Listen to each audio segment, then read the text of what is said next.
I opened a credit card to cover my mom's medical bills. A few days later, I saw photos of my sister vacationing in Hawaii. When I asked where she got the money, she smirked. Thanks to your credit card. Don't worry, I only spent $100,000. I laughed and said, my card only has $100. Did you check the name? That's when my mom pulled out my gold. Ethan Parker had always believed in doing the right thing, even when it hurt.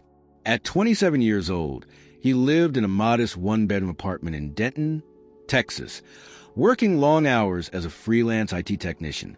His life was neither glamorous nor particularly comfortable, but it was stable. That stability crumbled the day his mother, Carol, collapsed on the kitchen floor.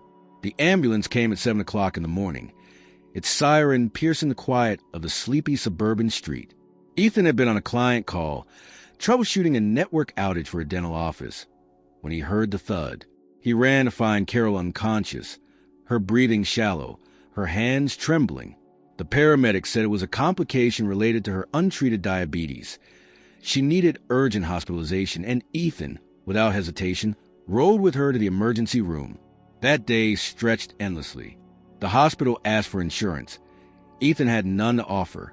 Carol's coverage had lapsed months ago, and Medicaid had denied her application due to incomplete paperwork. The ER admitted her anyway. But every hour seemed to come a new form, a new bill, a new demand. Tests, medication, overnight observation. It all piled up faster than Ethan could process. At the end of it, the attending nurse gently explained that, without a deposit, the hospital could not keep Carol admitted beyond the necessary emergency protocol. I'm sorry, sir. We can discharge her with medication, but the inpatient treatment, it's not covered, unless you can make a payment today.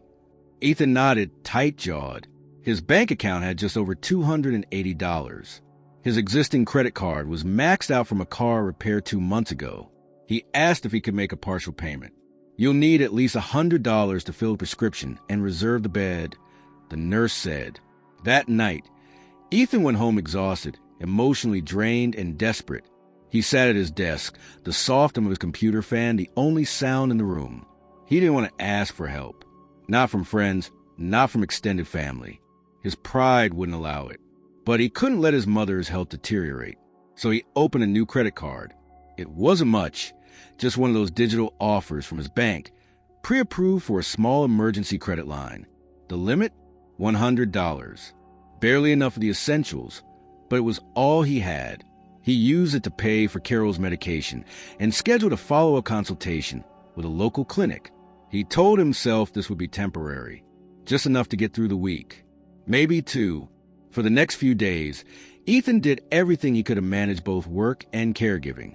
He adjusted his client hours to stay home during Carol's recovery, cooked simple meals, checked her blood sugar twice a day, and handled her prescriptions with meticulous care.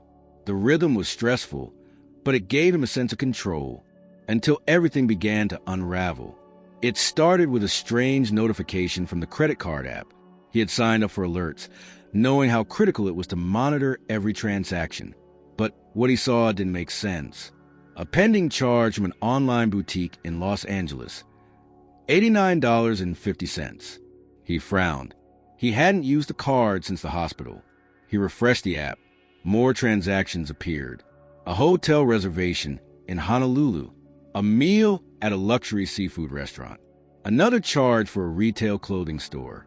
The total balance now exceeded $10,000. Ethan's hands trembled. He called the credit card company, certain there had been some kind of fraud. The customer service representative confirmed the charges and noted that the card had been linked to a new account number. You recently requested an upgrade to a business platinum account, sir. The limit is now $120,000. I never requested that, Ethan said, his voice low, shocked. The representative paused. We have a recorded phone authorization on file. Would you like to hear the playback? Ethan declined. He felt dizzy. His chest tightened. How could someone have upgraded the card without him knowing? Was it a data breach? A scam? He spent the rest of the night combing through his financial records. Nothing else appeared compromised. Just this card. This one account that had suddenly ballooned into a debt nightmare. He filed a dispute and was told an investigation would begin. In the meantime, he would be liable for the charges. The next morning, trying to clear his head, Ethan made coffee and scrolled through his social media feed. That was when he saw it. Madison, his younger sister, posing in front of a waterfall in Maui, sun-kissed, glowing, drink in hand. The caption read, "Paradise found." He blinked, swiped. Another photo, Madison in a silk dress at a 5-star restaurant, surrounded by friends, laughing. Another post, her lie on a yacht, sunglasses on, hashtagging living my best life. It didn't add up. Madison had lost her retail job 2 months ago and had been complaining about bills on their last phone call. She'd even asked Ethan to spot her $50 for groceries. He had refused, politely but firmly. Now she was vacationing in Hawaii. He called her. No answer. He texted, "Where are you? Is everything okay?" The reply came 30 minutes later. "Better than okay. Hawaii is heaven. Thanks to your credit card. Don't worry. I only spent about $100,000. Ethan stared at the message, slack-jawed. $100,000? He laughed out loud. The absurdity of it hit him like a slap. "My card only had a $100 limit," he typed back. "Did you even check the name?" There was a pause. Then came the 3 dots typing, and that was when he heard the creak of the hallway door. His mother, Carol, walked into the room holding a small, dusty box from the hall closet. She placed it on the kitchen table and opened it slowly, as if revealing a buried truth. Inside were Ethan's childhood keepsakes and something else. A gold chain he had not seen in years, and a credit card, a business card, with his name on it, activated, and missing. Ethan froze. Carol looked at him with guilty eyes. Everything had just begun to unravel. The air in the kitchen grew unbearably still as Ethan stared at the business credit card lying next to his old gold chain. The card glinted under the dull morning light, its surface pristine, untouched for years, or so he believed. Carol remained silent, her hands resting nervously on the edge of the box. Her eyes darted from the card to Ethan's frozen expression. "You were supposed to close that card years ago," she said finally, her voice barely above a whisper. "I thought I did," Ethan muttered, his eyes narrowing. "I haven't touched that account since I left the firm. It was never even activated." "It must have stayed open somehow," Carol said, quickly, defensively. "Banks do that sometimes, don't they? Keep old accounts alive." Ethan didn't respond. He knew exactly how meticulous he had been with his finances. That card was linked to a consulting gig he had taken straight out of college, a job that lasted less than a year before the company folded. He had filed the closure paperwork himself. Or at least, he thought he had. Whatever this was, it wasn't a bank error. "Where was this box?" he asked, still staring at it. "In the hallway closet," she replied, "with your other things. I don't remember putting it there. You brought it back after you moved out, years ago." But Ethan barely heard her. His mind was already racing ahead, connecting the dots he didn't want to see. Madison had somehow gotten access to this card, activated it, upgraded it, and used it for her lavish Hawaiian escape. The photos weren't old. The timestamps were fresh. She had tagged restaurants, resorts, even tour companies. There was no attempt to hide what she was doing.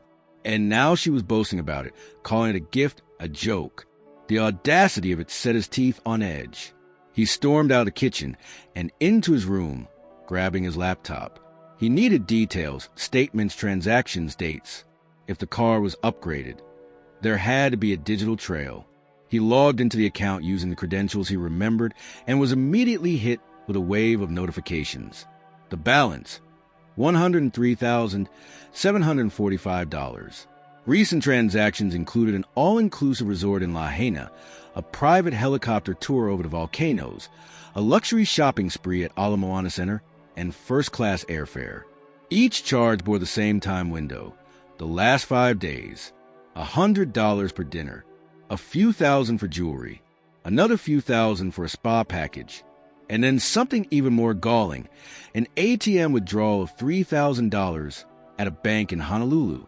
Madison wasn't just using the card for fun. She was pulling cash.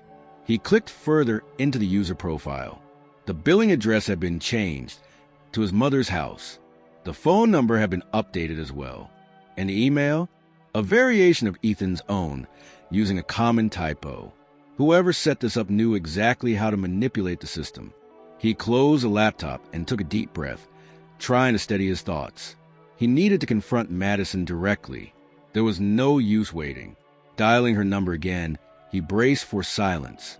But this time, she answered. "Hey, big brother," she said cheerfully. In the background, waves crashed, laughter echoed, and music thumped faintly. "Where the hell are you?" Ethan asked coldly. "Hawaii," she said without hesitation. "Why? Didn't you see my pictures?" "I saw everything, including the balance on my business credit card. Want to explain how you even got access to it?" There was a pause, a long one. Then, "Relax. You weren't using it. I didn't authorize it." "But I'm family," she replied a little too smoothly. "And Mom said it was okay." Ethan clenched his jaw. "That's not how this works. You committed fraud."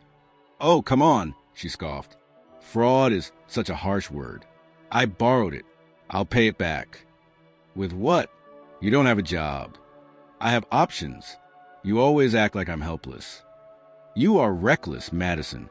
You've stolen from me." There was silence again, only the sound of the ocean surf in the background. Then she said with mock innocence, "I mean, it's not like you're poor. You work in tech. I figured you could afford it." Ethan's laugh was humorless. "That's your logic? That I work in tech, so 6 figures of debt is just pocket change to me?" She didn't answer.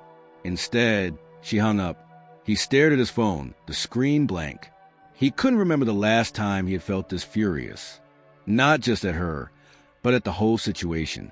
Madison had always been impulsive, always testing limits. But this was different. This was premeditated. She had researched his old accounts, forged documents, rerouted billing information, and made a mockery of his trust. And worse, Carol was somehow involved, or at least complicit. He returned to the kitchen, where Carol still stood, now sipping tea as if nothing had happened. "You knew she had this card," he said, his voice low and controlled. "I didn't think she'd use it like that," she said. "She told me it was for emergencies." "And a helicopter ride is an emergency?" Carol winced. "She promised she'd pay you back." "She can't. And now I'm on the hook for all of it. I thought maybe you two could work it out. This isn't a family disagreement. This is a crime." Carol looked down, unable to meet his eyes. "I didn't know how to stop her," she said. "She told me you were fine, that you'd never notice, that you had money saved, and I believed her." Ethan felt the room closing in around him. "You're my mother," he said. "You were supposed to protect me, not let her walk off with my identity." "I'm sorry," she said softly. "I didn't mean for it to go this far." But Ethan wasn't sure what hurt more, Madison's betrayal or Carol's willingness to let it happen. Later that evening, Ethan sat alone in his room, the quiet of the house pressing in on him. He reviewed every statement again, made a timeline, logged every transaction. His next steps would need to be precise. Tomorrow, he would visit the bank. After that, a lawyer. Then the police, if it came to that. But for now, he stared at one final charge that hadn't caught his eye before. A shipping fee, $35, delivered to his mother's house. Item, 1 designer handbag. Recipient, Madison Parker. She wasn't even trying to hide it. Ethan leaned back in his chair, exhaling slowly.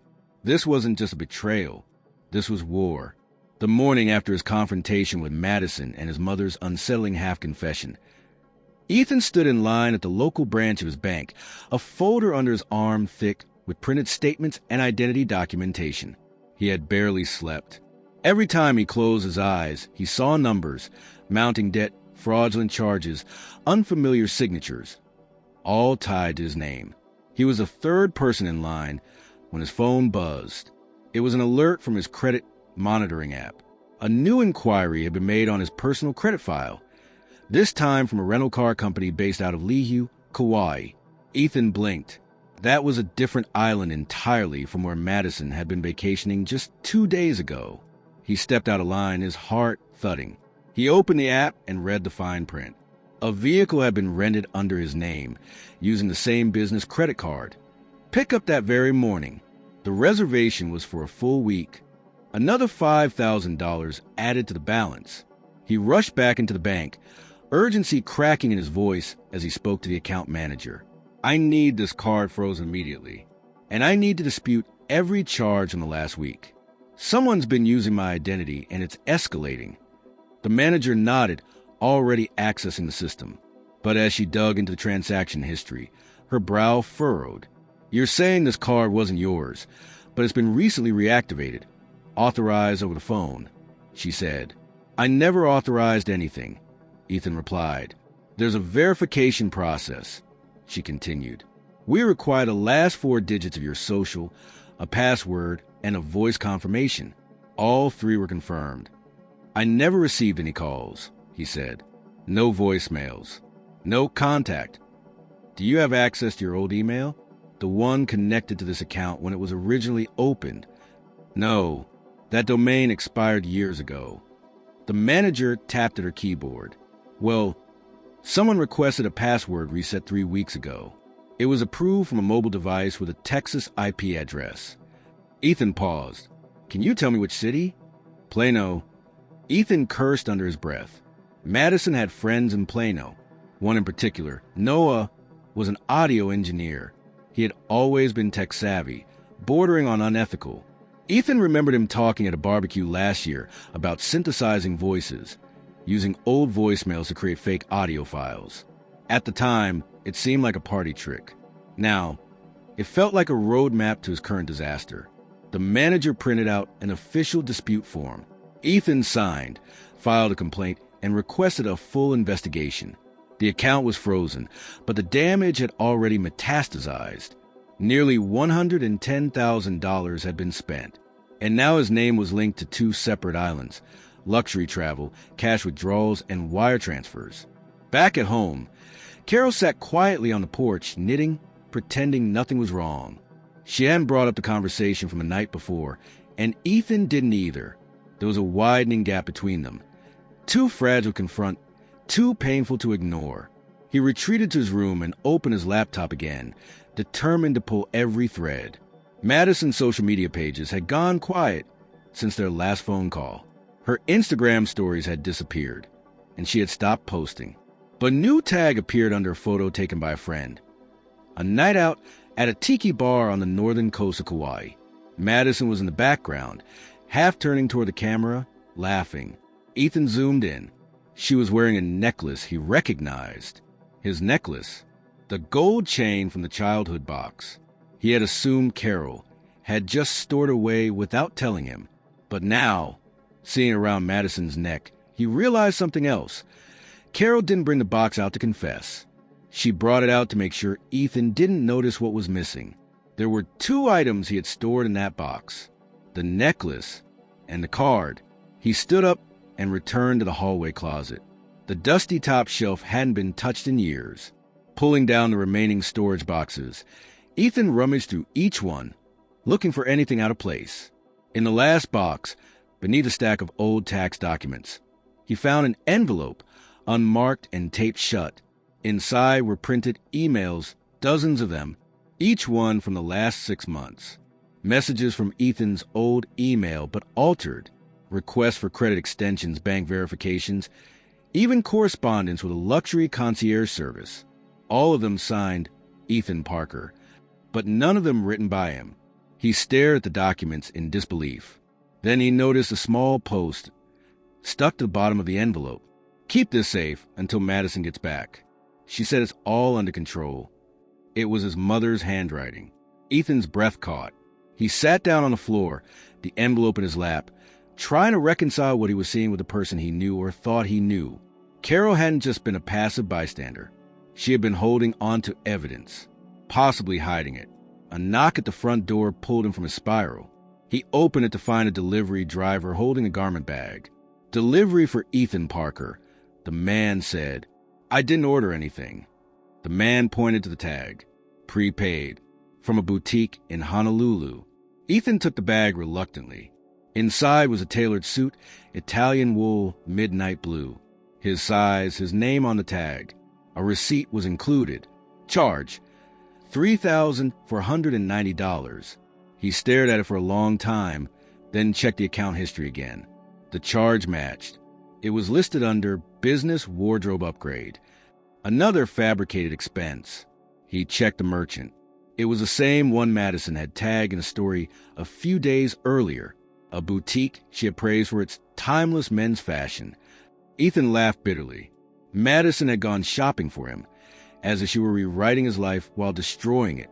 He returned to his room, placed the suit on his bed, and opened his email. He began drafting a timeline.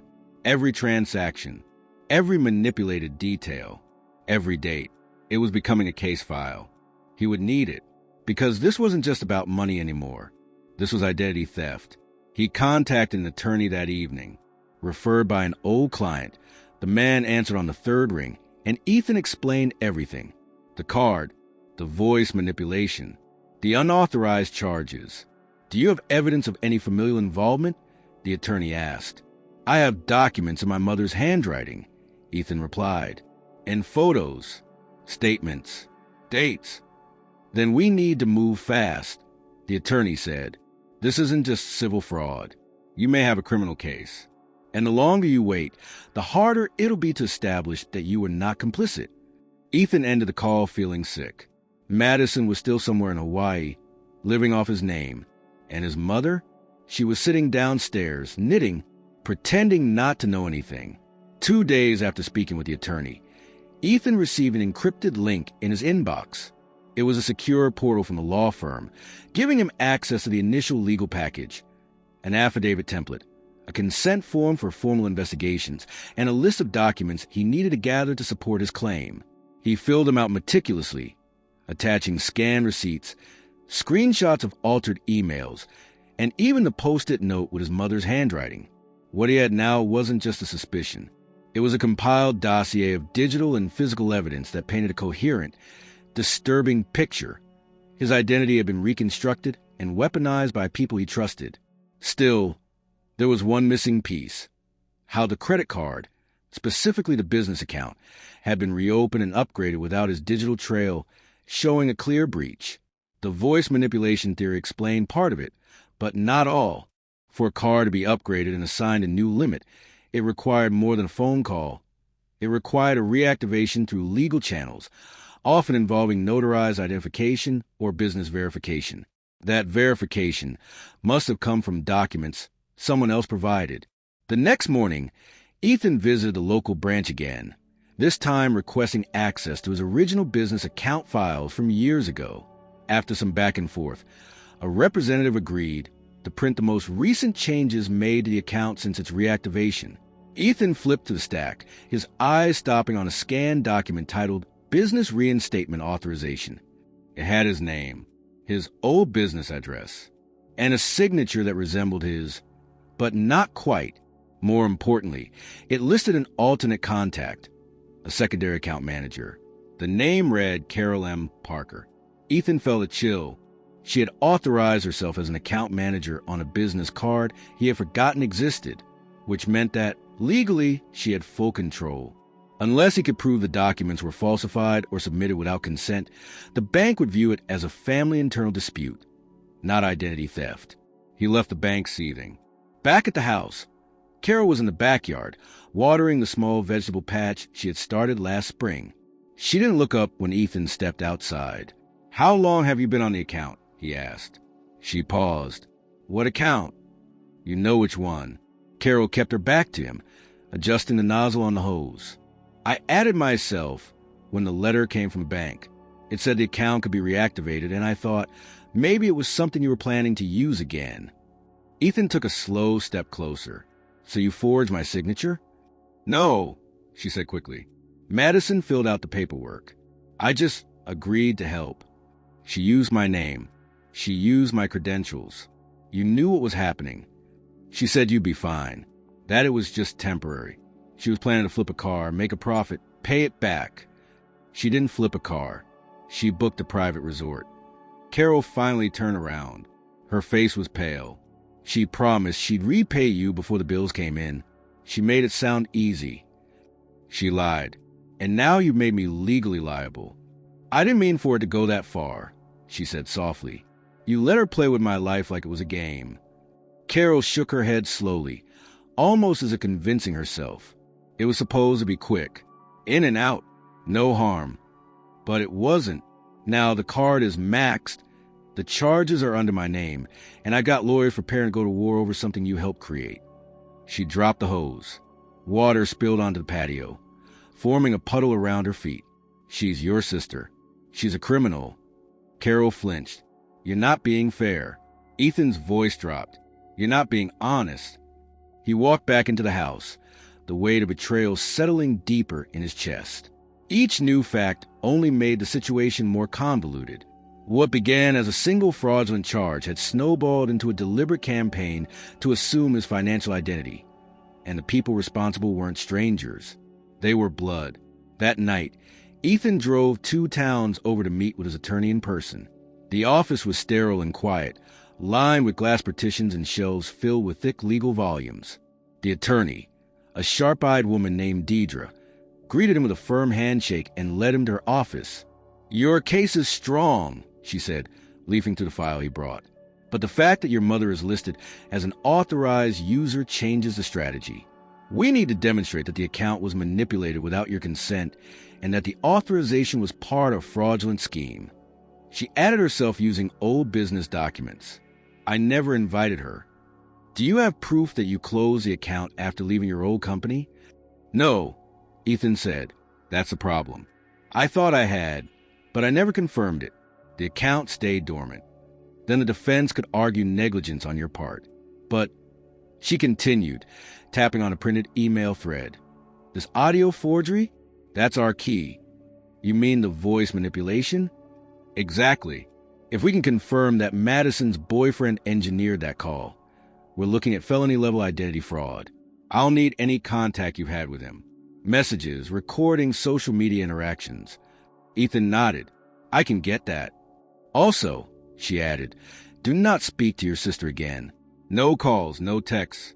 Any communication needs to go through legal channels from this point. As Ethan drove back that night, the roads empty and the sky a dull gray, he realized just how deep this had gone. This wasn't about money anymore. It was about control, deception, and the slow erosion of everything he thought was secure. He didn't recognize his family. He wasn't even sure if he recognized himself. When he got home, the lights were off. Carol's bedroom door was closed. A note was left on the kitchen table. She called. She's flying back in 2 days. Please don't do anything until we talk. Mom. Ethan didn't respond. He went to his room, locked the door, and began compiling the next round of evidence. This time, he wasn't just documenting what happened. He was preparing for what came next. The sound of the front door creaking open echoed faintly through the house just after 9 o'clock in the morning. Ethan was in the kitchen, slowly stirring a cup of coffee. He had no real intention of drinking. The tension had hardened into a kind of numbness, a quiet readiness for whatever confrontation might walk through that door. And then it did. Madison stepped into the house with oversized sunglasses still perched on her face, a designer travel bag slung over one shoulder. Her tan was unmistakable, her nails freshly manicured, her sneakers still branded with the dust of Hawaiian sand.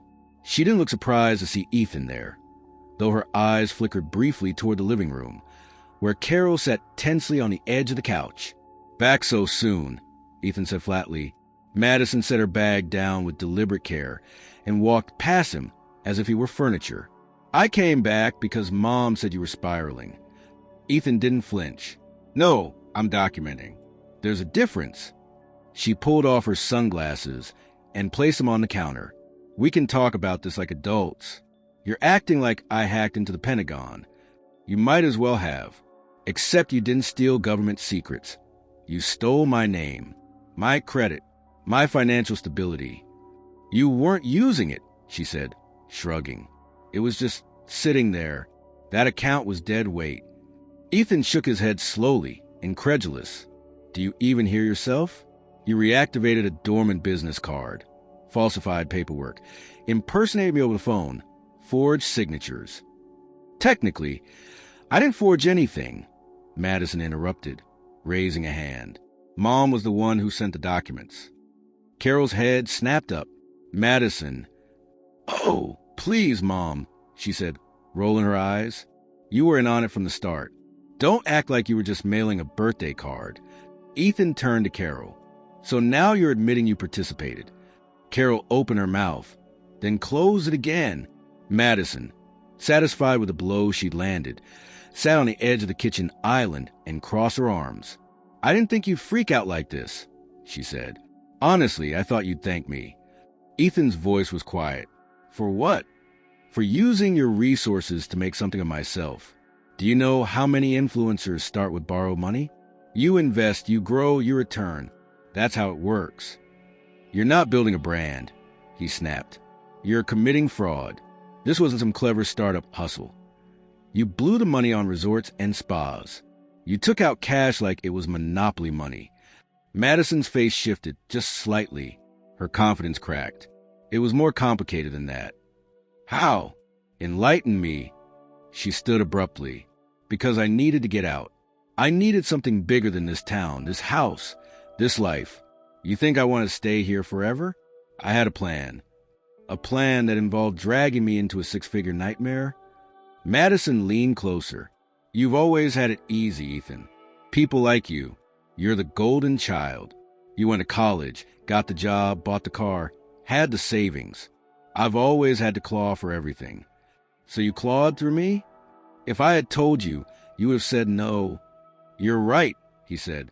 I would have, because it's wrong. There was a long pause. Then Madison softened her tone. I didn't think it would snowball. I thought I'd take a few thousand, invest it in a business idea I had, reselling high-end merchandise. The vacation was supposed to be a photo shoot, branding. You have to look the part if you want people to buy into the image. I had partnerships lined up, affiliate deals, a marketing pipeline. But instead, you spent over $100,000. She hesitated. I didn't keep it all. Ethan tilted his head. What does that mean? Madison glanced toward Carol, who was now staring at the floor, her hands clenched tightly in her lap. Some of the money, Madison said, went into an account we opened. Joint. For Mom. Ethan blinked. You what? Carol finally spoke. It was for the house. I didn't know how bad my medical bills would get. Madison said if we had something put away, we could avoid another crisis. You didn't tell me, Ethan said, stunned. Because you were already doing too much, Carol said. I thought if we could handle it without your help, it would be better for everyone. But instead of asking, you let Madison dig a financial grave with my name. No one was supposed to find out, Madison said. I was going to move the money, pay the balance, and shut it all down before the first billing cycle hit. Too late, Ethan said. The charges are flagged, the card's frozen, and a lawyer's involved. Madison's face went pale. You brought in a lawyer? Yes. You're going to sue your own family? Ethan looked at both of them. I didn't get us here. You did. And I'm the one who'll be left holding the bag if I don't do something. You're overreacting. No, he said. I'm finally reacting. Madison stepped back, visibly shaken. Her confidence, her bravado, it all began to crumble under the weight of consequences. She opened her mouth as if to say something, but no words came. Ethan walked past her and returned to his room. He locked the door and sat at his desk. There, in the corner of his screen, a new notification popped up, a flagged charge attempt on the frozen card. Denied but attempted. A tech store in Dallas. They weren't done. He immediately dialed Deidre, his attorney. They're still trying to use the card, he said as soon as she answered. Are you safe? Yes. Then keep monitoring. We'll escalate. I'm contacting the card issuer again and submitting the fraud package today. It's time to bring in federal oversight. Ethan ended the call and exhaled slowly. Outside his window, the sun was shining. The neighborhood looked quiet, peaceful. But inside, the house was cracking at the foundation. This wasn't a misunderstanding. It was a partnership, a mother and daughter tag-teaming a scheme that had pushed ethics, legality, and trust past the breaking point. And now, as the dust settled, Ethan had a clearer picture than ever. The real theft wasn't just about money. It was about intention. False, calculated, and wrapped in the thin veneer of family loyalty. Ethan had never thought his own home could feel like a hostile territory, but now every creak of the floorboards, every glance from Carol, and every word from Madison felt weighted with suspicion. Since the confrontation in the kitchen, neither of them had spoken to him directly. Meals were eaten in silence. Doors closed more loudly than usual, and each of them moved as if on a separate track, intersecting only by accident. But silence did not equal peace.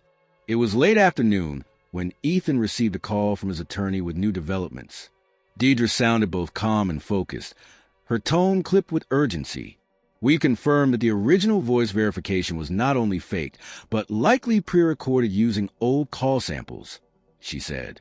"We found metadata anomalies in the file provided by the credit issuer, digital stitching points, compression inconsistencies. It was manipulated." Ethan exhaled slowly. "That's what I suspected. But there's more," she continued. "Your sister didn't do it alone. The audio was submitted using an IP registered to a freelance audio company in Plano. We're tracing it now." "Noah," Ethan said under his breath. "Her ex-boyfriend." Deidre paused. "You're certain?" He talked about stuff like this. Voice manipulation, spoofing. If Madison needed someone with the technical knowledge to pull this off, it would be him. We'll need to bring him into the case. Possibly subpoena him if we pursue criminal charges. Can you get me any communication history between you and him, or between Madison and him? I'll pull everything tonight." After the call, Ethan went straight to work. He scrolled through his old messages and social media exchanges. Most of his own communication with Noah had been cordial. Casual hellos during family barbecues, a few tech-related threads. But Madison's message archive told a deeper story. He gained access to her laptop through the home network. Her carelessness made it easier than expected. Her email was open in a background tab, her password saved. Ethan didn't feel proud, but any pretense of boundaries had been erased weeks ago. Inside the inbox, he found a trove of correspondence between Madison and Noah, stretching back 6 months. One thread stood out. Subject, voice off, Madison. "If you can get the bank to believe it's Ethan, the rest is easy. I already have the documents. Just need the phone call to go through clean. Can you make it sound natural?" "Noah, I'll splice the calls from that old voicemail you sent. Piece it together with pauses and filler. They won't catch it unless they run forensic checks. And they won't unless someone complains."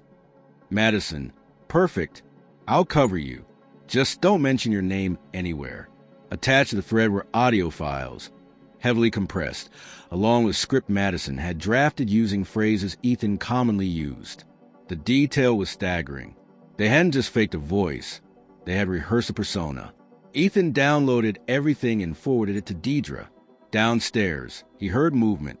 Carol's voice, low, murmuring into a phone. He crept to the top of the stairs, listening. "I don't know how much longer he'll stay quiet," she whispered. "He's digging into everything. If they press charges, yes, I know." "No!" She's not saying much. She's scared now. A pause. Then, "I already told you. I didn't think he'd find the files. I didn't expect him to go this far." Another pause. "I'll call you later." Ethan stepped back into the hallway before she could end the call. His mind raced. Who was she talking to? There was only one person she could be discussing that level of detail with, Madison. But something about her tone didn't sit right. There was fear there, and secrecy, and someone else in the mix. Later that night, Ethan confronted Carol in the living room. She sat in her recliner, the television playing softly, though her eyes weren't really watching. "I heard your phone call," he said. She didn't look up. "You shouldn't be eavesdropping. You were talking about me, about files, about the investigation." Carol sighed, turning off the TV. "I was trying to figure out how to stop this before it goes further." "You mean stop me from holding you accountable?" "I mean keeping this family from breaking apart." Ethan stared at her, stunned. You think this is about a broken family? This is fraud, theft, a complete destruction of trust. You've treated me like a problem to manage instead of a son who's been betrayed. Carol stood slowly. You're not the only one who's been struggling, Ethan. Oh, I'm well aware of that now. She folded her arms. You've always had your world in order, your job, your independence. But this house, this life, fell apart long before Madison ever took that card. You just didn't see it. We were trying to survive. Ethan's voice sharpened. By destroying me in the process? She didn't mean to go this far. She did. Carol didn't answer. After she left the room, Ethan returned to his laptop. A new email had come in, an alert from his credit bureau. A second inquiry had been made. This time not for a rental. It was for a business loan.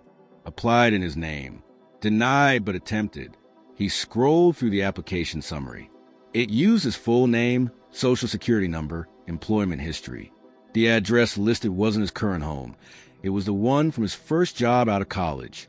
The same one tied to his old business account. A final piece fell into place.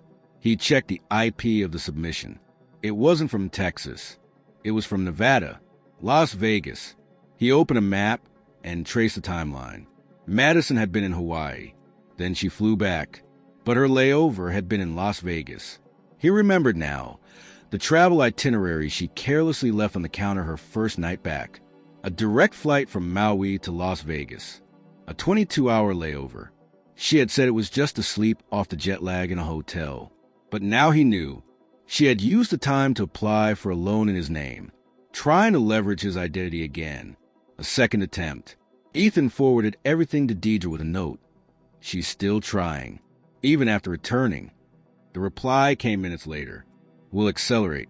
I'm filing formal notice of fraud with federal agencies tomorrow. This just became federal jurisdiction. Ethan leaned back in his chair. Double eyes.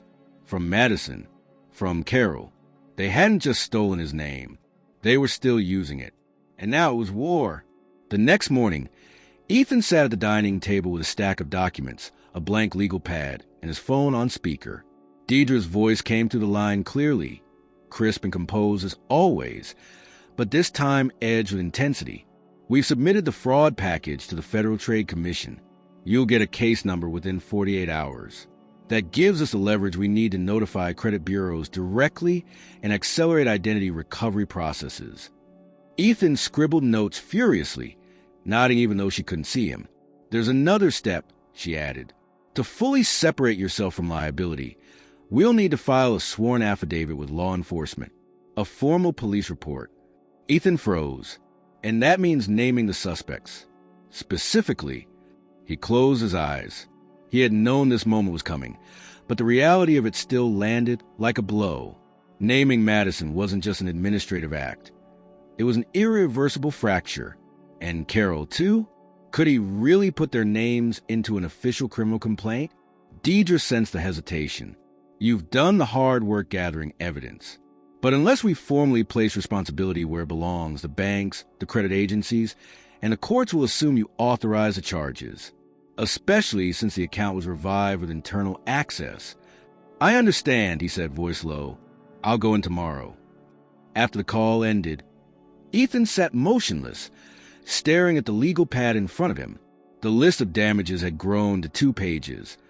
Over $120,000 in unauthorized purchases, multiple failed loan applications, a damaged credit score, hours of lost work, and the looming stress of potential litigation from creditors if the case wasn't resolved in his favor. He heard movement upstairs and knew Madison was awake. He heard the creak of Carol's bedroom door shortly after. The same rhythm, the same house. But everything felt different now, as if they were strangers orbiting one another. That afternoon, Ethan made a decision. He left the house and drove to a nearby notary. There, with a trembling signature, he certified the affidavit drafted by Deidre's firm. His next stop was the Denton Police Department.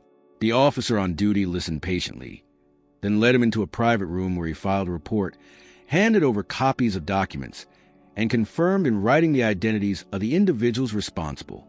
When it was done, Ethan sat in his car, hands gripping the steering wheel, unsure whether he had taken a step toward justice or simply detonated what little remained of his family. He didn't go home immediately.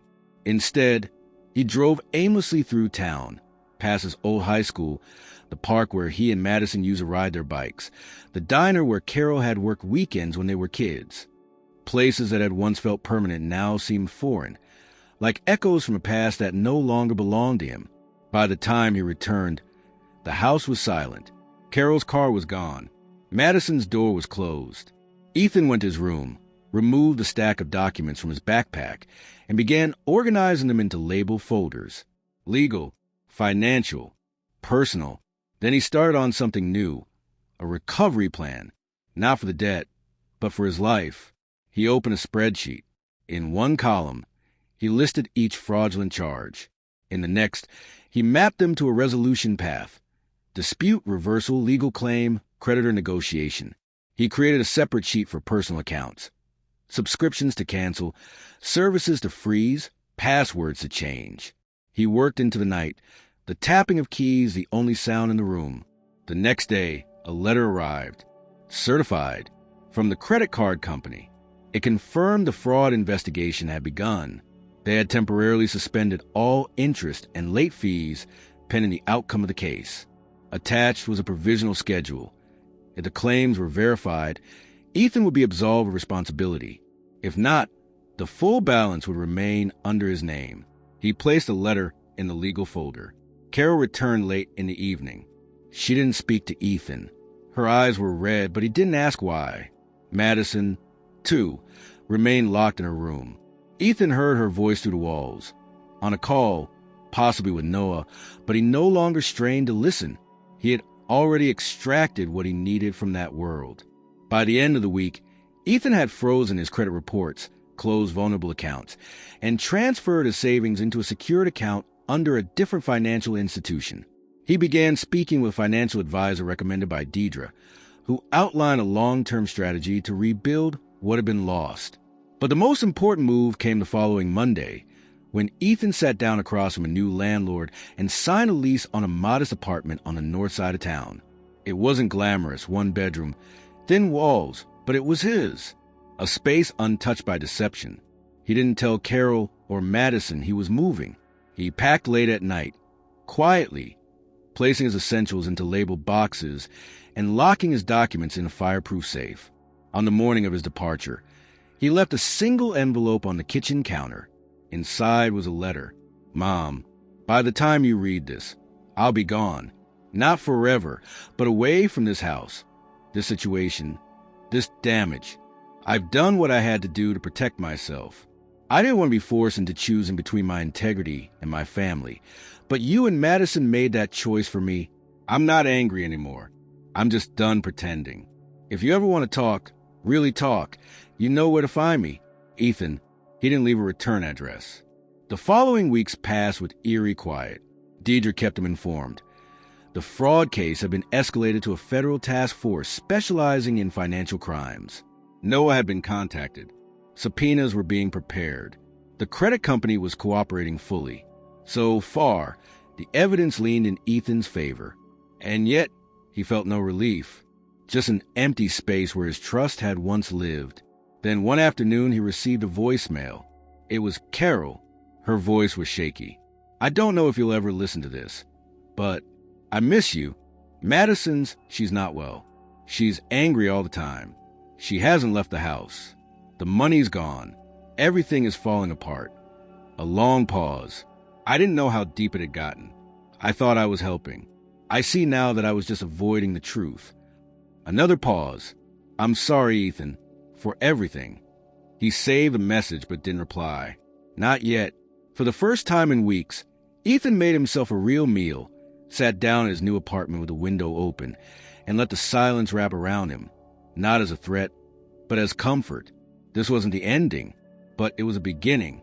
3 weeks after moving into his new apartment, Ethan found himself settling into a rhythm he hadn't known he needed. Quiet mornings with black coffee and no tension, uninterrupted nights where sleep came out the weight of betrayal pressing against his chest. The paperwork from Deidre had slowed down, the urgent deadlines replaced by the long, deliberate crawl of bureaucracy. The The Federal Fraud Task Force had taken over the investigation, and while Ethan had done everything he could, the case now sat in the hands of others. He'd stopped checking the mail obsessively. He no longer expected apologies from Carol or explanations from Madison. And yet one afternoon, as he returned from the grocery store, he noticed a small, unmarked envelope tucked under his apartment door. No stamp, no address, just his name, scribbled in familiar handwriting. Inside was a single sheet of paper. Ethan, if you want to know the full truth, meet me tomorrow noon. The old church parking lot. Come alone. No signature. But he didn't need one. The next day, Ethan arrived 10 minutes early. The lot was empty, the cracked pavement bathed in the harsh glare of the midday sun. The church had been abandoned for years, its white paint peeling, the front steps sagging. Ethan waited in his car, watching the street. At 12:15, a rusted sedan pulled up.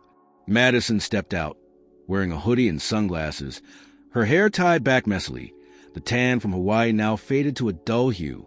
She looked thinner, tired, hollow in a way Ethan hadn't seen before.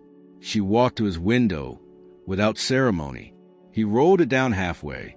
"Why here?" he asked. "I can't talk at the house," she said. "Not anymore." Ethan said nothing, waiting. Madison glanced around, then leaned closer. "I know you've already turned everything over. The audio files, the applications, the proof. I'm not asking you to stop. I'm not even here to defend myself."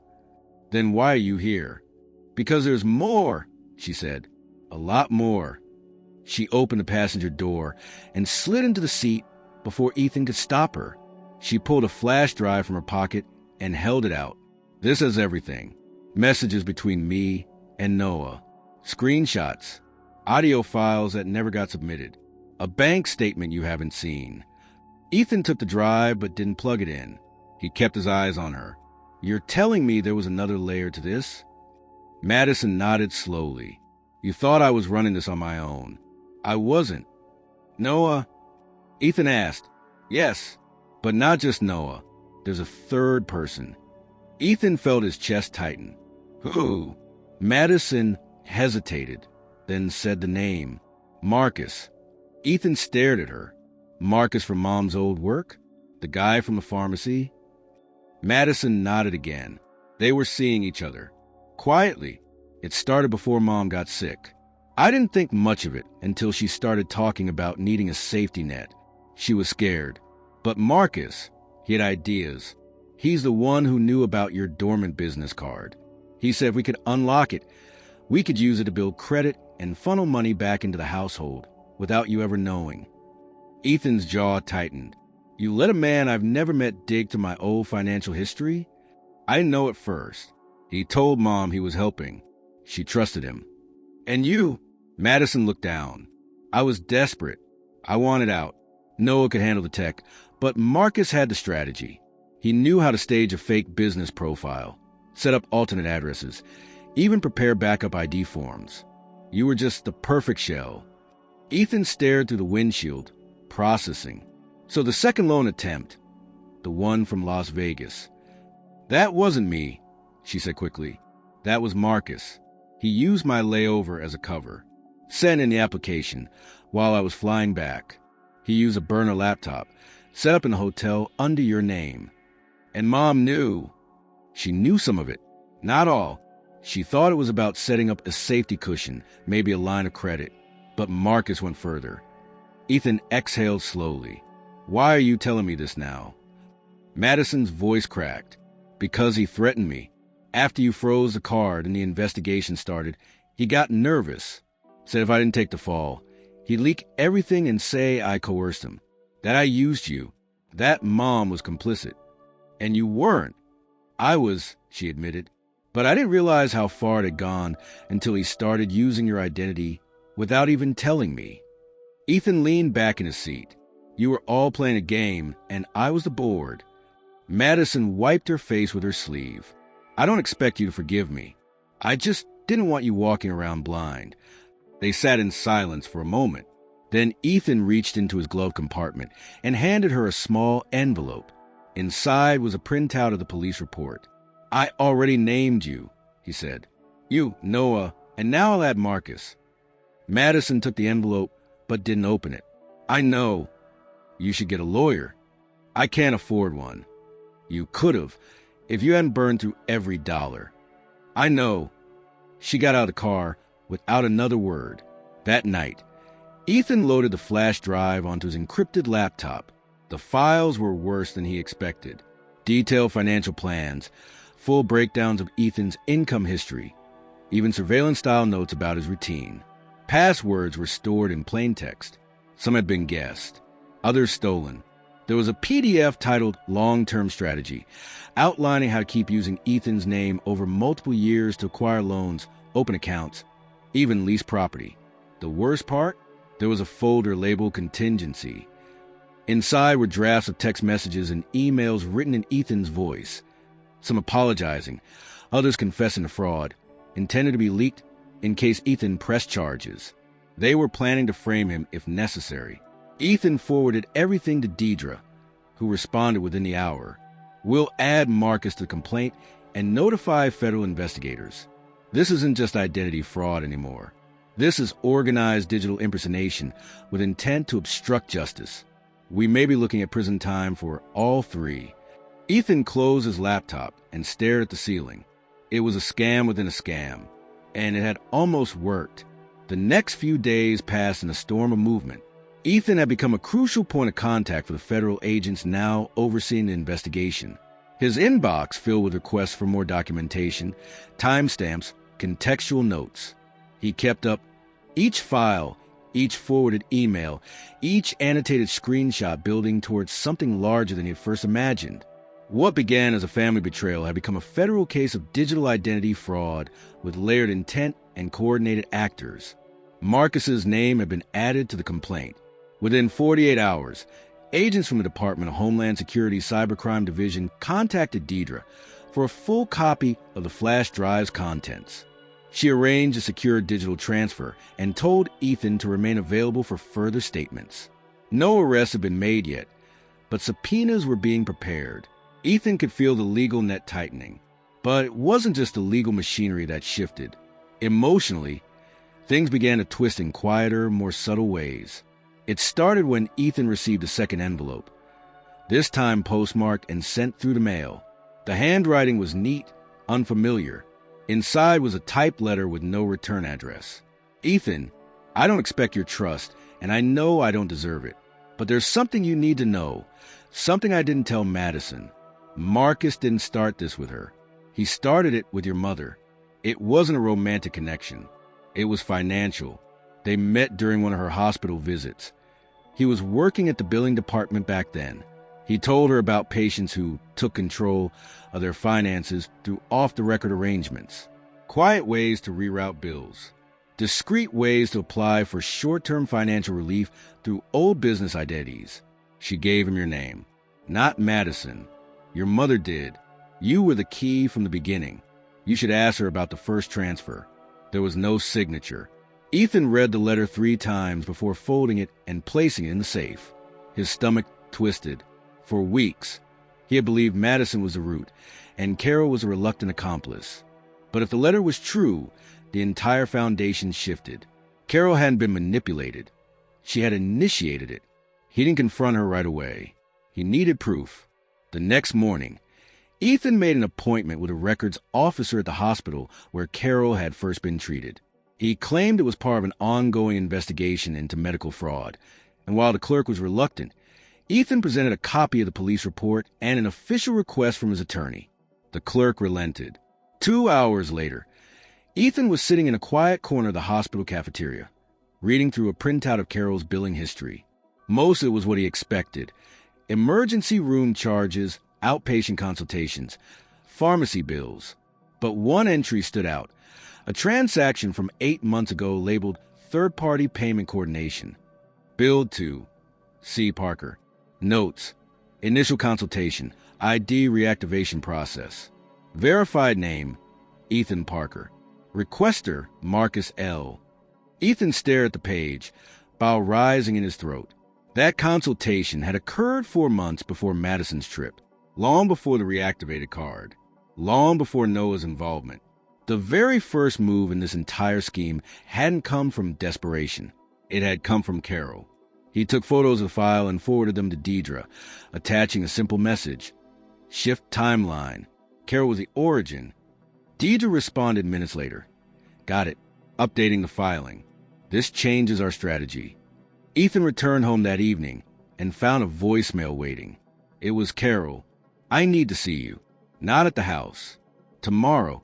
Please. He didn't reply, but he showed up. The location she requested was a small community park on the east side of town, a quiet place with benches and tall trees, rarely crowded. She was already there when he arrived, sitting under an old oak, her face drawn and pale. She looked up as he approached, but didn't smile. I suppose you figured it out, she said.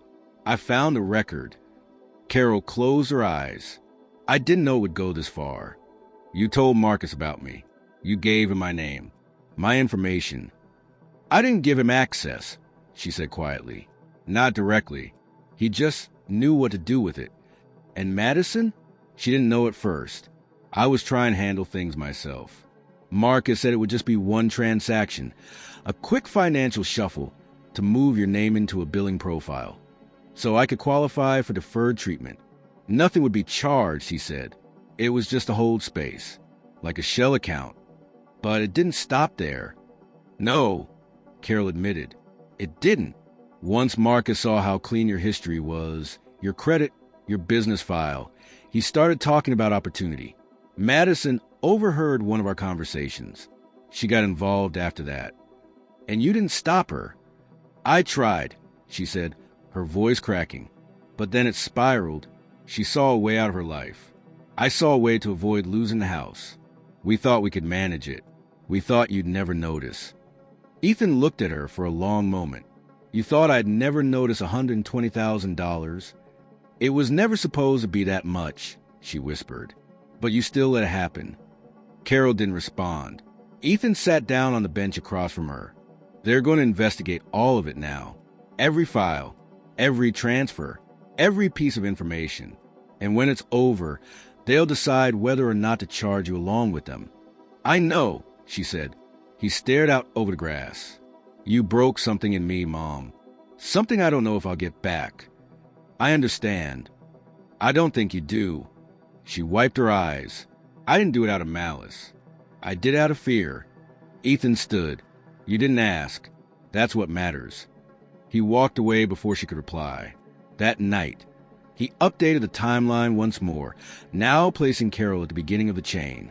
Deidre called to confirm receipt of the hospital file and told him that federal agents were preparing their next move. The case had become a multi-layered fraud investigation involving medical billing abuse, identity theft, and attempted financial impersonation. The truth was out now, and it had been worse than he imagined.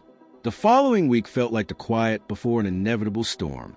Ethan found himself operating in a strange space between stillness and volatility, waiting for legal action to break forward while trying to maintain some semblance of normalcy.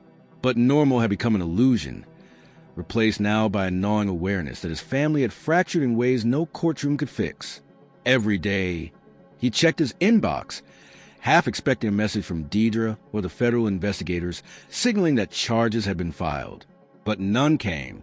Instead, silence stretched on like a taut wire, and Ethan knew enough about legal systems to understand what that meant. Deliberation, coordination, strategy. When the hammer fell, it would fall hard. Until then, Ethan tried to focus on rebuilding. He applied for contract work again, met twice with his financial advisor to draft a long-term recovery plan, and spent evenings decluttering his apartment, a kind of quiet therapy. But no amount of organization could silence the question that had started to consume him. When the time came, would he press forward with criminal charges? Because despite everything, despite the forged applications, the stolen money, the false emails, the threat to frame him, the buried truth about his mother's role, he still found himself trapped between two unthinkable options: watch justice unfold and possibly destroy his family forever, or pull back now and shoulder a debt and a silence that wasn't his. That question came to a head one morning when Deidre called without warning. "They want to meet with you," she said without preamble. "Who?" "Carol and Madison, through their attorney. It's unofficial. No negotiations. They just want to talk. Ethan paused. Why now? Because they've seen the writing on the wall. The feds haven't moved yet, but they will. Your affidavit is airtight. The digital trail is overwhelming, and with Marcus already cooperating. What? Deidre's voice held steady. Yes, he's flipped. He turned over documents confirming the origin of the fraud. He admitted to using your name in the hospital system and to applying for the second loan under false pretenses. He's trying to bargain down probation. Ethan sat down. So now Carol and Madison are panicking. That would be my interpretation, yes. Do I have to meet with them? No. But if you do, it might help you decide what to do next. The next morning, Ethan met them in a quiet conference room at Deidre's office. No lawyers. No police. Just him, his mother, and his sister, seated across a long oak table like ghosts in plain clothes. Madison looked wrecked. Her skin was pale, her hair unkempt, her eyes dark-circled. She didn't speak at first. Neither did Carol. Ethan waited, watching them, until Carol finally broke the silence. We know what we did. Ethan didn't move. We're not asking you to forgive us, she continued. We just want you to hear why. I already know why, Ethan said. Fear, desperation, all of it convenient, all of it selfish. No, Madison whispered. It wasn't just fear. It was shame. She looked up, meeting his eyes for the first time. I didn't know how to ask you for help without feeling like I was failing again. I didn't want to be the sister who always needed bailing out. And then, when I saw how easy it was to slip into your shoes, to borrow your stability, I convinced myself it was temporary, that it wasn't theft, that it was survival. Is that how you justified everything? Ethan asked. The travel, the clothes, the 5-star hotels? Madison's voice cracked. No, that was ego and envy. And what about you? Ethan turned to Carol. What part of it did you lie to yourself about? Carol looked down. I told myself I was protecting you by not involving you in my debt, that if I could solve it without you, you'd never have to know how bad it had gotten. But that was just cowardice. Ethan felt his jaw tighten. You didn't just let this happen. You initiated it. Carol nodded. I know, and I would take it back if I could. Madison leaned forward. If they charge us, we'll deserve it. But if you stop it, if you pull your complaint, you're asking me to walk away from justice. Ethan said. I'm asking you to consider what happens next. Carol interrupted. Not to us. To you. If this case goes forward, we'll be divided by more than just shame. There'll be no fixing it. No coming back. There's no coming back now, Ethan said. You broke it. But maybe we don't have to bury it. The room fell into a stillness, so dense it felt like a vacuum. Ethan looked at them, his mother and sister, once the only constants in his life, now transformed into the architects of his unraveling. He tried to see them as people, not criminals, but the effort hurt. I haven't decided, he said. Madison nodded, her voice barely a whisper. We'll understand either way. Ethan left without another word. That night, he sat alone in his apartment, the city noise muffled by thick walls and closed windows. He reread the letter he had written weeks earlier, the one he left behind when he moved out. He realized he had written it before knowing the truth, before the revelation about Marcus, the hospital, the initial fraud. It had been a letter to someone he thought had simply let things go too far. Now he understood she had started it. The choice weighed on him. Let justice run its course and lose him forever, or halt the process and carry the cost of silence and resentment. At 2:00 in the morning, he drafted an email to Deidre. Subject, complaint decision. Deidre, I've made a choice. Let's talk tomorrow. I want to make sure we do this the right way. Whatever right still means. Ethan, he didn't send it right away. He stared at the screen for a long time. And finally, he hit send. The morning after Ethan sent the email to Deidre, he awoke to an overcast sky and a sense of finality that settled into his chest like weight. He hadn't slept well, his thoughts had churned all night, but the decision had been made. It wasn't an easy one. It wasn't even a satisfying one. It was simply the path that, after everything, felt like the only way forward that wouldn't hollow him out completely. When Deidre called at 10 o'clock sharp, her voice was calm but careful, as if she already knew the way to what he was about to confirm. "I read your message," she said. "Do you want to speak it aloud just to be certain?" Ethan nodded, even though she couldn't see him. "Yes, I want to drop the criminal complaint. I don't want to press charges." There was a short silence.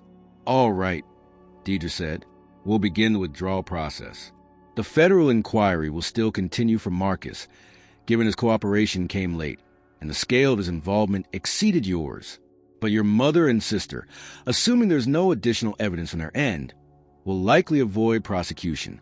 The banks and credit agencies may still pursue civil actions, but you won't be pushing for criminal charges." "Correct. I need to remind you, Ethan," she added gently.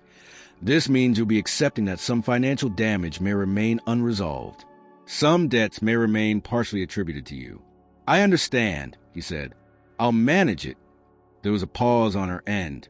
"For what it's worth, I believe you've made a deeply human decision, and I hope they realize what it cost you." When the call ended, Ethan sat in the quiet of his apartment, the sound of cars passing outside like a dull, distant hum. He expected to feel relief, or guilt. Instead, he felt empty, like someone who had just finished fighting through a storm only to find the shore deserted. Over the next week, the fallout settled into place. Madison vacated Carol's home and moved in with a friend on the outskirts of town. She didn't reach out to Ethan, nor did he try to contact her. Her social media went silent, her once loud presence vanishing entirely. Friends who had once filled her comment sections with emojis and praise now remained absent. Silence, it seemed, had swallowed her in full. Carol, meanwhile, attempted to bridge the widening distance. She left a few voicemails, brief, cautious messages that rarely said anything of substance. Just a quiet checking in, a hope he was doing all right, and an occasional apology that felt more rehearsed than heartfelt. Ethan listened to each one, but he never called back. Instead, he found comfort in stillness, in rebuilding. He started taking weekend shifts again, freelance IT work that slowly pulled his income back toward stability. His financial advisor helped him renegotiate with the remaining lenders, citing the federal case and identity misuse. Some agreed to settlements. Others remained inflexible. But Ethan handled it all with a measured calm. This, at least, was work he could control. He also began therapy, something he'd resisted for years. Sitting in a small room with neutral colors and therapists who rarely interrupted, Ethan found a space where silence didn't accuse or demand, where he could speak about betrayal without trying to turn it into a narrative, where he could say without shame that part of him still missed the people who hurt him and another part wished he didn't. In one session, the therapist asked, "Do you want them back in your life?" Ethan had to think about it. "I don't know," he finally said. "I think I want a version of them that existed before all this. But I don't trust that version ever existed in the first place." The therapist only nodded. That's an honest place to begin. Back at his apartment, Ethan received one last package. It arrived without a return address, just like the first flash drive Madison had given him. Inside the plain box was a smaller envelope, and in it, a cashier's check. $15,000. No note, no signature, no explanation. He stared at it for a long time before calling the bank to verify it wasn't fraudulent. It wasn't. The money was real. He didn't deposit it immediately. He left it on his desk, unsure what it meant. An attempt at repair? A bribe for silence? A gesture of guilt or of closure? He chose not to ask. Instead, he filed away in a lockbox with the rest of the case documents. Not as a keepsake, but as a record, a symbol of what it had taken to hold onto his integrity without letting it become a weapon. The weeks continued. The investigation into Marcus moved forward, and Ethan received updates sparingly. The man had pleaded to lesser charges in exchange for a full confession and cooperation with other pending fraud cases. Turns out, Ethan hadn't been the first name Marcus had exploited, just the cleanest. By then, Ethan no longer cared about Marcus's fate. His focus had turned inward. He started running again, cooking, reading, Small things, but things that reminded him he wasn't frozen in the past. That life had a shape beyond the betrayal. That moving forward wasn't just possible, but necessary. Still, silence lingered. Not the absence of noise, but the deeper kind, the kind that stands between people where conversation used to live. Ethan saw Carol once more, months later, by accident, at the grocery store. She was standing in the produce aisle, examining apples with a blank expression. When she looked up and saw him, she didn't smile, just nodded. He nodded back. No words. And yet, that silence said everything. They both knew what had been lost, and what it cost to leave it there. By late spring, the rhythm of Ethan's life had become something resembling normal. Not the kind he'd known before everything unraveled, but a new version, defined more by clarity than comfort. The storm had passed, but the aftermath remained visible in the form of closed doors, unreplied messages, and a guardedness that now shaped how he interacted with the world. His apartment had slowly become a reflection of that internal shift. Clean, efficient, sparse but intentional. Nothing frivolous, nothing left open to chance. He kept his records in order, his accounts under constant watch, and his communication with the outside world measured and limited. Trust was no longer the default. It had become a currency, earned slowly and spent rarely. And then, one Saturday morning, his phone rang. It wasn't Madison. It wasn't Carol. It was Deidre. "I wanted to let you know," she said. "Marcus accepted a deal." Ethan sat up straighter. "What kind of deal?" 18 months probation, full financial restitution to all confirmed victims, and permanent revocation of his access to any financial services industry. He avoided jail, but he's legally barred from engaging in any work involving identity systems, billing, or credit instruments. Ethan paused. "That's lighter than I expected." "He gave the feds everything," she said. "He named other collaborators in a broader fraud ring. They prioritize systemic exposure over punishment. It's not uncommon." Ethan exhaled slowly. "And the money? You'll receive a partial restitution check, just under $12,000. It's not everything, but it's something. Between that and the earlier cashier's check, your financial hole is less severe than we feared." "Still a hole." "Yes," she agreed, "but it's no longer bottomless."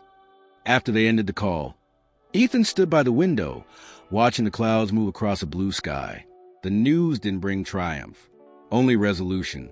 A quiet acknowledgement that the most dangerous part of this ordeal was behind him, but not all of it. That afternoon, he received an email from an unfamiliar address. The subject line read, "If there's a way back, I'd like to try." He didn't open it right away.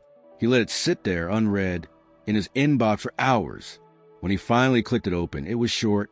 "Ethan, I don't deserve a second chance, and I'm not asking for one. I just want you to know I've started therapy. I've deleted all my social media. I'm working 2 jobs, retail and delivery. I've paid Mom back what I took from her. I haven't touched the rest of the money. If you ever decide you want to talk, not to reconcile, just to speak, I'll be here. Madison." Ethan reread the message twice. Then he marked it as unread and closed his laptop. He didn't know how to respond, or if he even should. A part of him admired the honesty. Another part distrusted it. But beneath all of that was something heavier, fatigue. He didn't want to spend his energy managing the emotional fallout of people who had spent so long managing him. That evening, he went for a run through a quiet nature trail just outside the city. It was the longest he had run in months. 5 miles without stopping.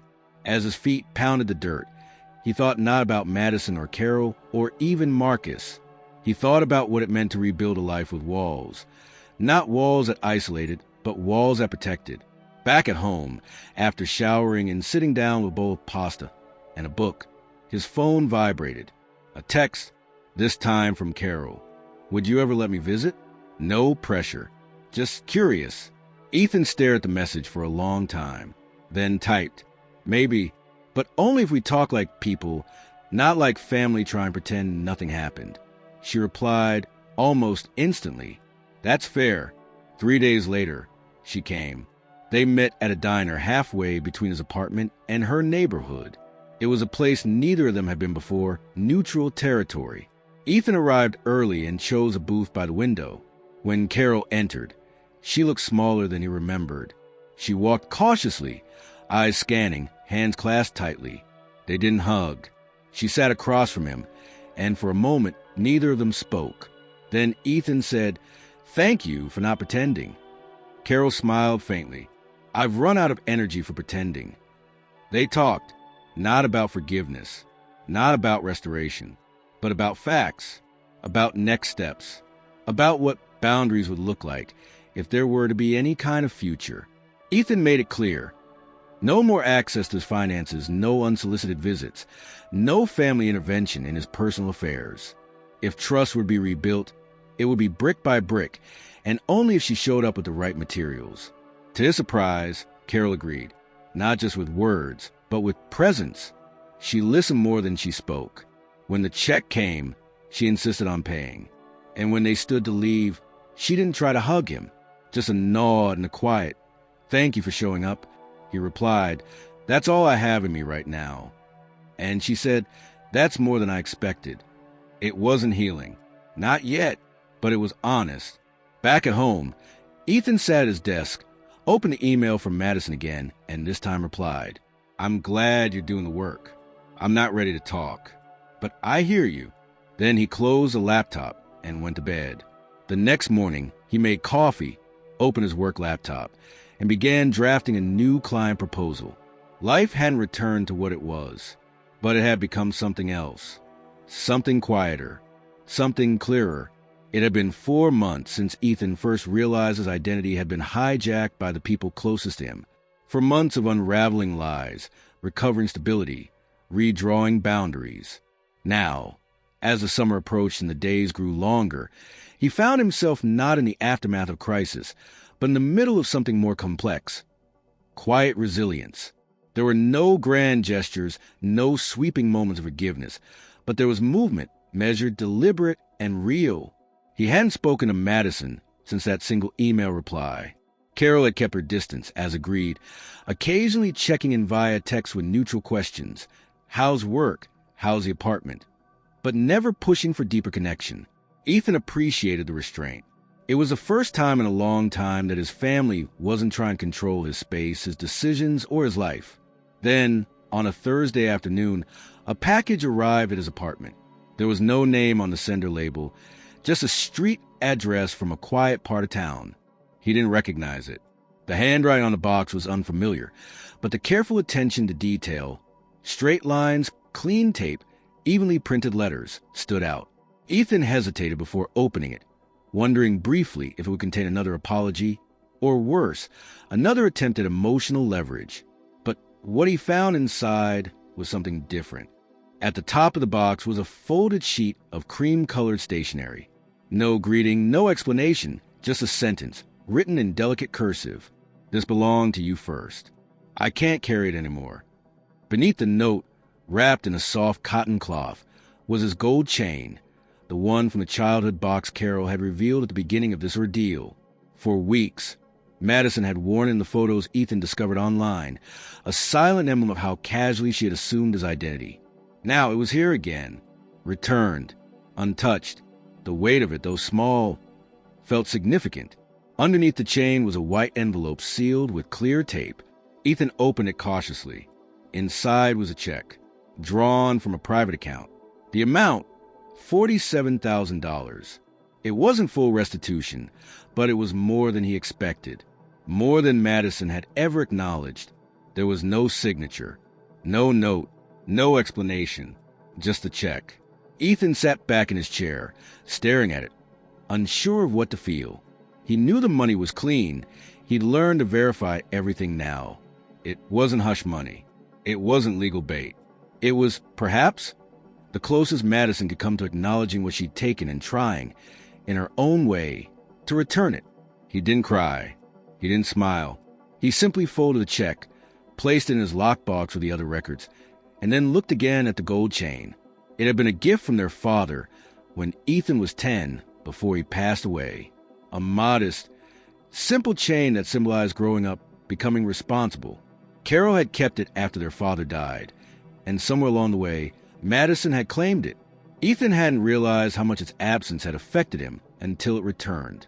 He placed it on the desk beside his watch and wallet and left it there for days without wearing it. A week later, he decided to visit his childhood home. He didn't call ahead. He didn't want a reunion. He just needed to see it. The street was the same. Modest houses, trim lawns, the faint hum of sprinklers.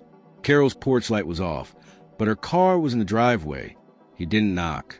He stood at the edge of the sidewalk, staring up at the house, remembering. There was no anger, no sorrow, just distance. And then something unexpected happened. Carol opened the door. She didn't step out. She didn't wave. She just stood there, barely visible behind the screen. They locked eyes. She gave a single, slow nod. Ethan returned it. Then he turned and walked away. He hadn't come for a conversation. He had come to reclaim a piece of himself. And now that he had it, symbolically, physically, there was no need to stay. That night, back at his apartment, he placed a gold chain around his neck. It felt foreign at first, as if it didn't quite belong. But over the next few days, it became familiar again. A quiet reminder, not what he'd lost, but of what he had kept. His integrity, his independence, his capacity to rebuild without vengeance. There were still things unresolved. Madison's check, though generous, couldn't erase the pain. Carol's silence, though respectful, didn't restore trust. But Ethan had come to understand something essential. Not all wounds end with healing. Some end with scars. And scars don't need to be erased. They need to be carried. With care, with awareness, and with a firm grip on the present. He took the box that had arrived, chain, check, note, and placed it on the top shelf of his closet, sealed and labeled. Not to forget it, not to hide it, but to mark it, the box that was left behind. That was what it had been at the start. Now, it was the box he chose to carry forward, not because of what it held, but because of what he had survived after opening it.